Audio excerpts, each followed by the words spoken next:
Indo British advanced pain clinic నొప్పి మాయం surgery దూరం ఫర్ అపాయింట్మెంట్స్ 9155515563.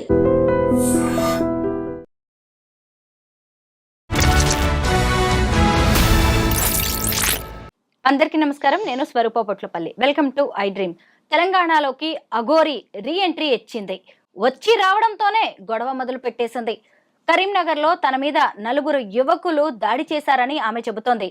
అసలు అఘోరాలు నాగసాధువులందరూ ఉత్తరప్రదేశ్లోని ప్రయాగ్రాజ్లో జరుగుతున్న మహాకుంభమేళాలో ఉంటే తెలంగాణలో ఈ అఘోరి ఎందుకు రచ్చ చేస్తోంది? ప్రస్తుతం నాతో పాటు పబ్లిక్ స్పీకర్ రజనీ రమ గారు ఉన్నారు. ఆవిడతో మాట్లాడి ఈ అఘోరికి సంబంధించిన ఇంకా అనేక ఇంట్రెస్టింగ్ విషయాలు తెలుసుకుందాం. నమస్తే రజనీ గారు. నమస్తే. చూసారు కదా, మళ్ళీ వచ్చేసింది. మొన్నేమో కుంభమేళాలో కనిపించింది, అప్పుడు మొనాలిసా హడావిడి నడుస్తుంది. ఆ టైంలో అఘోరి మళ్ళీ అక్కడ దర్శనం ఇచ్చింది. అక్కడి నుంచి తెలంగాణకి వచ్చింది. వచ్చి రావడంతోనే కొంతమంది 4 యువకులు ముఖ్యంగా కారులో తనని వెంబడించి తన మీద దాడికి పాల్పడ్డారని చెబుతోంది. మీరేమంటారు ఈ రీఎంట్రీ గురించి అఘోరికి సంబంధించి? ఆమె ఎప్పటికప్పుడు మనం చూస్తూనే ఉన్నాము, పక్కదారి పట్టించడము, డైవర్ట్ చేయడము లాంటివి చేస్తూనే ఉంది ఆవిడ ముందు నుంచి కూడా. అంటే ఆవిడ ఉద్దేశం ఏంటనేది మనకి సరిగ్గా తెలియటం లేదు. అప్పుడు ఏమని చెప్పిందంటే, నేను ఈ లోక కళ్యాణం కోసము, మరి మన గుళ్ళు గోపురాలని రక్షించడం కోసము, ఆడపిల్లలకి అన్యాయం జరగకుండా నేను చూస్తాను అని చెప్పడము, దానికోసం వచ్చానని చెప్పడం జరిగింది కదా. సరే, ఆ నేపథ్యంలో ఆమె వేషధారణ అందరికీ కొంచెం హేళన అయిపోయి ఆవిడని ఏడిపించడము, అడ్డుకోవడము లాంటివి జరిగాయి. అయితే ఆమె ఇప్పుడు ఎందుకు వచ్చింది? కుంభమేళాలో ఉండాలి కదా అని రైట్ క్వశ్చన్. ఇప్పుడు ఆమె నాగసాధువు అఘోరి అని చెప్తున్నప్పుడు, ఇప్పుడు ఈ టైం వాళ్ళకి వచ్చేది 12-14 సంవత్సరాలకు ఒకసారి అని అన్నప్పుడు ఆవిడ అక్కడ అందరితో పాటు ఉండాలి. ఇక్కడ ఎందుకుంది? రైట్. ఆవిడ ఇప్పుడు మళ్ళీ డైవర్షన్ అన్నమాట. ఇప్పుడు ఇక్కడ వీళ్ళకి అప్పుడు అమ్మవారి గుడి, రాజరాజేశ్వరి గుడి దగ్గర ఏదో గొడవ జరిగింది కదా, సికింద్రాబాద్ లోని ముత్యాలమ్మ గుడి. ముత్యాలమ్మ ఆమె కూలగొట్టారని, నేను వచ్చి అడ్డుకుంటుంటే ఎవరో సపోర్ట్ చేయలేదని ఇలా అక్కడ గొడవ చేసింది. అటు వెళ్ళింది, ఇటు వెళ్ళింది, అన్ని పక్కల తిరిగింది, మళ్ళీ వచ్చింది, ఇన్ని జరిగింది కదా. ఇప్పుడు ఆమె మళ్ళీ డైవర్ట్ చేయడానికే ఇప్పుడు ఇక్కడ వచ్చింది. ఎందుకు అని అంటే, ఒకవేళ పోనీ డైవర్షన్ అనేది నేను కొంచెంసేపు పక్కన పెడతా. ఆమె ఇప్పుడు ఎందుకు వచ్చింది అని అంటే, నా అనాలిసిస్ ప్రకారము తను లోక కళ్యాణం కోసం వచ్చింది. వీళ్ళందరూ అటాక్ చేస్తున్నారు, అడ్డుకుంటున్నారు, ముందుకు వెళ్ళనివ్వటం లేదు, తన ఉద్దేశాన్ని ఎవరు నమ్మటం లేదు. ఇప్పుడు అక్కడ కుంభమేళా జరుగుతున్నప్పుడు అనేకమైనటువంటి లక్షల్లో సాధువులు వచ్చున్నారు, అఘోరీలు వచ్చున్నారు. ఇప్పుడు ఈవిడ ఇక్కడికి వచ్చి ఏదైనా చేస్తే, నెగిటివ్గా ఏదైనా అటాక్స్ వచ్చినా, ఎవరైనా అడ్డుకున్నా, గొడవలు జరిగినా, అంటే నేను పాజిటివ్గా చెప్తున్నా, నేను ఈవిడ వెంటనే వాళ్ళకి తెలియజేసి, అంటే హిందుత్వాన్ని రక్షించడం కోసం, లోక కళ్యాణం కోసం అని ఆవిడ వాడింది కదా ఆ పదాలు. అందు గురించి నేను ఈ ఆలోచన నేను కూడా చేయాల్సి వచ్చింది. ఒకవేళ ఆవిడ ఇలాంటి మత కల్లోలాలు, మతానికి సంబంధించిన గొడవలు ఏమైనా జరిగితే వెంటనే వాళ్ళని, అందరినీ కాకపోవచ్చు, కొంతమంది అయినా తనకి హెల్ప్ వస్తారన్న ఆశతో ఆమె ఇప్పుడు మళ్ళీ వచ్చి ఇలాగా దర్గాని కూలగొడతాను, లేకపోతే ఏదైనా చేస్తాను, అందు గురించి ఇప్పుడు ఎంటర్ అయ్యింది అన్న ఆలోచన నాకు వస్తుంది ఆవిడ. ఎందుకంటే ఇప్పుడు ఆవిడ దర్గా కూలగొడితే అది మామూలు విషయం కాదు. చాలా మత కలహాలు వచ్చేస్తాయి. వచ్చినప్పుడు ఊరుకుంటారా వాళ్ళు? ఇప్పటి వరకు మన గుళ్ళ దగ్గరే మన మనుషులతోనే ఆవిడ అన్నిట్లో ఇరుక్కుంది. గొడవలు కానీ ఏదైనా మన వాళ్ళు సమర్థించారు, బట్టలు కట్టారు, జాగ్రత్తగా సాగనంపారు.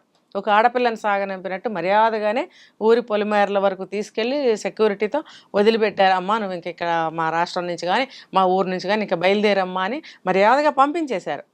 అదే ఇప్పుడు దర్గా కూలగొడితే ఏదైనా జరిగితే ఎంత గొడవలు వస్తాయి? ఆమె ఎదుర్కోగలదా? మన వాళ్ళైతే ఆమెకు సపోర్ట్ ఇస్తారు, వేరే వాళ్ళు ఇస్తారా? మరి అలాంటి గొడవలు అవ్వచ్చు. నేను అప్పుడు మా వాళ్ళని పిలుస్తాను. ఈ సమయంలో వాళ్ళందరూ ఎప్పుడూ సమాజంలో వాళ్ళు తిరగరు కదా, ఈ కుంభమేళ టైంలోనే వస్తారు. మిగిలిన సమయాల్లో హిమాలయాల్లోనో ఎక్కడో తపస్సు చేసుకుంటూ ఎక్కడో ఉంటారు, వాళ్ళు అందుబాటులో ఉండరు. సో ఈ సమయంలో కనుక ఆవిడ ఇలాగ డిస్టర్బెన్స్ ఏదైనా దర్గాని కూలగొట్టడం అలాంటివి ఏమైనా చేస్తే వాళ్ళు సపోర్ట్కి రావచ్చు అనే ఒక తెలివితేటలతో ఆవిడ ఆశతోటి ఇప్పుడు ఈ పనికి పూనుకుందా అని అనిపిస్తుంది నాకు. ఎందుకనంటే హిందూ ధర్మాన్ని కాపాడుతాను అని అన్న నేపథ్యంలో నేను దర్గాని కూలగొడతాను అని ఉండవచ్చు ఆవిడ. మంచి ఉద్దేశం అయితే మంచిదే అయి ఉండవచ్చు, కానీ ఆపోజిట్ మనుషులు ఊరుకుంటారా? అందుకనే ఈ కుంభమేళా టైంలో ఈవిడ అక్కడ ఉండకుండా ఇక్కడ ఉంది. ఏదన్నా జరిగితే వాళ్ళు వచ్చి ఏమన్నా హెల్ప్ చేస్తారు, ఈవిడికి సపోర్ట్ ఇస్తారు హిందూ ధర్మాన్ని కాపాడటం కోసం అని ఆవిడ ఏమన్నా అత్యాశగా పోయిందా? అంటే మనం ఇలా అనుకుంటున్నాము, నిజంగా ఆవిడ డెడికేటెడ్ మైండ్తో కనుక ఆవిడ ఉన్నట్టయితే, ఆవిడ ఈ ఆలోచన చేసినట్టయితే మేబీ రైట్ అయి ఉండొచ్చు. రజనీ గారు, నేను 2 రోజుల క్రితం ఆమెతో ఫోన్ కాల్లో మాట్లాడాను. ఇంటర్వ్యూలోనే ఆమె ఫోన్ కాల్ తీసుకోవడం అనేది జరిగింది. నేను ఎక్కడికి వెళ్ళారు ఇన్ని రోజులు, దాదాపు 1.5-2 నెలలుగా కనిపించలేదు అంటే, నేను శవ శక్తుల్ని కూడగట్టుకోవడానికి నేను వెళ్ళాను. ఎందుకంటే ఇప్పుడు నేను మళ్ళీ లోక కళ్యాణం కోసం పోరాడడానికి వస్తున్నా, అందుకే నా మహిమల్ని ఇంకా పెంచుకోవడానికి వెళ్ళాను అని ఆమె ఫోన్ లైన్లో చెప్పడం అనేది జరిగింది. అయితే ఇప్పుడు ఇక్కడికి వచ్చి రావడంతోనే ఇప్పుడు ఈ దర్గాల్ని నేను కూలగొడతాను అని చెప్తోంది. ఫిబ్రవరి 3వ తారీఖుని ఒక టార్గెట్గా కూడా ఆమె పెట్టుకున్నట్టుగా కనిపిస్తోంది. అయితే ఇప్పటికే మనం కాశీ, మథుర లాంటి చోట కూడా కలిసి ఉన్నవి చూస్తూనే ఉన్నాం. ఎవరికీ లేని ఇబ్బంది ఈ అఘోరీని అని చెప్పుకుంటున్న ఈ వ్యక్తికి అంత అవసరం ఏంటి? ఆవిడ చెప్పకనే చెప్తున్నారు కదా, హిందూ ధర్మాన్ని కాపాడుతాను, ఈ హిందూ దేశంలో వేరే మతం ఉండటానికి వీలు లేదని కదా ఫస్ట్ ఆవిడ చెప్పింది. కాబట్టి మన హిందూ ధర్మమే నడవాలి, ఇది హిందూ దేశము, ఇక్కడ ఉన్నది ఒకటే ఒక్క మతం ఉండేది ఒకప్పుడు, దాన్ని అందుకనే పునరుద్ధరిస్తాను హిందూ ధర్మాన్ని పునరుద్ధరించి హిందూ ధర్మ స్థాపన చెయ్యాలి అనేది ఆవిడ యొక్క అభిమతం. సో దానికోసం ఎంతకైనా నేను ప్రాణదానమైన చేస్తాను, అంటే నన్ను నేను బలిపెట్టుకుంటాను అంటే ఏంటంటే ఆవిడ అంత తీవ్రంగా ఫైట్ చేయదలుచుకుంది. అందు గురించే ఈ దర్గాలు కూలగొడితే ఏం జరుగుతుందో ఆవిడకి తెలుసు. దేనికైనా నేను ఎదుర్కొంటాను, ఏం చేసైనా సరే ఒక్క హిందూ ధర్మాన్నే నేను ఇక్కడ ఉంచదలుచుకున్నాను, ఉండాలి అనేది ఆవిడ అభిమతం అయి ఉండొచ్చు. అఘోరాలు, నాగసాధువులు ఎలా ఉంటారు అనేది ఇప్పుడు ప్రయాగ్రాజ్లో జరుగుతున్న మహాకుంభమేళాలో చూస్తూనే ఉన్నాం. కానీ ఈ అఘోరి ఏమో పూర్తి ఆపోజిట్లో కనిపిస్తోంది. ఇంత లిప్స్టిక్ వేసుకుంది, ఇక్కడ బొట్లు కూడా కొత్తగా మార్చేసింది.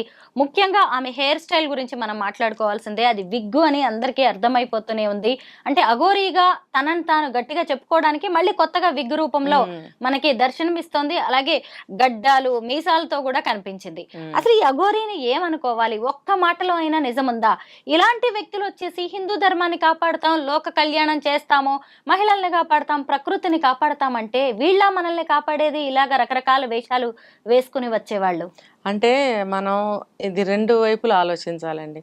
ఆవిడ ఫ్రాడ్ అయితే, ఒక చెడు చేయటానికి బయలుదేరుతున్నట్టయితే దానికోసం దానికి తగ్గ వేషం వేసుకుంటే మనం ఇవి మాట్లాడుకోవాలి. రెండో వైపు నుంచి ఆలోచిస్తే ఈ నాగసాధువులు కానీ, అఘోరాలు, అఘోరీలు ఎవరైనా కానీ సహజమైన జుట్లు వాళ్ళకి అంత ఉండవు, ఎవరికీ ఉండవు. వాళ్ళు ఇలాంటి విగ్గులే పెట్టుకుంటారు. పైనుంచి ఆపాద మస్తకం అంటారు, ఇక్కడి నుంచి ఇక్కడ నేల వరకు జటలతోటి, జడలు కట్టినటువంటి పై వరకు శిఖరాల్లాగా ఉంటాయి వాళ్ళ తలలు. అక్కడి నుంచి ఇలా చుట్టుకుంటూ నేల వరకు ఉండే విగ్గులు కూడా అమ్ముతారు. వాళ్ళు అవి వేసుకుంటారు. ఎందుకు అనంటే శివతాండవాలు చేస్తారు వాళ్ళు శవాల దగ్గర. చేసినప్పుడు వాళ్ళల్లో వాళ్ళు కూడా అలాంటి కార్యక్రమాలు చేసుకున్నప్పుడు ఇవన్నీ తగిలించుకుని వాళ్ళు తాండవాలు చేస్తారు. కాబట్టి వాళ్ళకి ఆ అఘోరీ రూపాల కోసం అవి తగిలించుకుంటారు. సహజ సిద్ధంగా అంతంత జటలు, హెయిర్స్ వాళ్ళకి ఉండవు. ఇప్పుడు కొంతమందికి అయితే సహజంగా గోళ్ళు వంకర తిరిగిపోవడము అలాంటివి ఉంటాయి. కానీ హెయిర్ అని మీరు అంటున్నారు కాబట్టి దాన్ని ప్రత్యేకంగా విగ్గులు తయారు చేస్తారు. రకరకాల రుద్రాక్షలు నకిలీవి అవ్వచ్చు, అసలీ అవ్వచ్చు. రుద్రాక్షలు కూడా ఇక్కడి నుంచి ఇక్కడికి వేసుకుంటారు, అనేక వరుసలతో వేసుకుంటారు, చేతులకు కట్టుకుంటారు. వాళ్ళకి అనీజీ ఉండదు, ఎందుకంటే ఆ ఫ్లోలో ఉంటారు వాళ్ళు. ఇంకా ఇంకా ఇంకా మోర్ వాళ్ళకి ఇంకా ఆ శివుడిలోకి ఐక్యమైపోవాలి, శివుడిలాగా ఉండాలనే తపన వాళ్ళకి. దానివల్ల అవన్నీ తగిలించుకుంటారు. రజనీ గారు, అసలు ఆమె ఆహార్యమే నిజం కాదు, ఆమె ఆహార్యమే నమ్మదగినట్టుగా లేనప్పుడు ఆమె మాటల్ని ఎలా నమ్ముతాం? దీని గురించి మనం మాట్లాడుకోవచ్చు. ఎందుకనంటే ఆవిడ నిరూపించుకోగలగాలి. ఆవిడికి చేత కావట్లా, వయసు చిన్నది. తర్వాత సపోర్టు ముందు కాలంలో మనం చూసినప్పుడు ఆవిడకి సపోర్ట్ ఎవరు లేరు. కాబట్టి ప్రజల్లో ఇటువంటి అభిప్రాయాలు ఉండిపోయాయి. మరి ఇప్పుడు చూద్దాం ఆవిడ ఏం చేయదలుచుకుందో, ఏం జరుగుతుందో.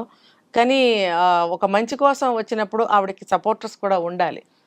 నిజంగా ఆవిడ చేస్తున్న పని మంచిది అని అనుకున్నప్పుడు అంతంత అఘోరాలు రాకపోయినా సాధువులు కూడా వచ్చి, కనీసం సాధువులైనా వచ్చి ఆమెకు సపోర్ట్ చేస్తే ఆవిడ ఎంతో కొంత లోక కళ్యాణం చేయగలుగుతుంది. అఘోరి మాటల మీద, ఆమె వ్యవహార శైలి మీద అందరికీ నమ్మకం కుదిరితే ఖచ్చితంగా అందరూ సపోర్ట్ చేస్తారు. కానీ ఆమె వచ్చినప్పటి నుంచి కూడా హడావిడి చేస్తూ దాడులు, ఏమన్నంటే బెదిరింపులు, లేదంటే నోటుకొచ్చినట్టు మాట్లాడడం, ఇలాంటివి చేస్తే మాత్రం ఖచ్చితంగా తిరస్కారం ఎదురవ్వక తప్పదు. Thank you so much Rajani గారు.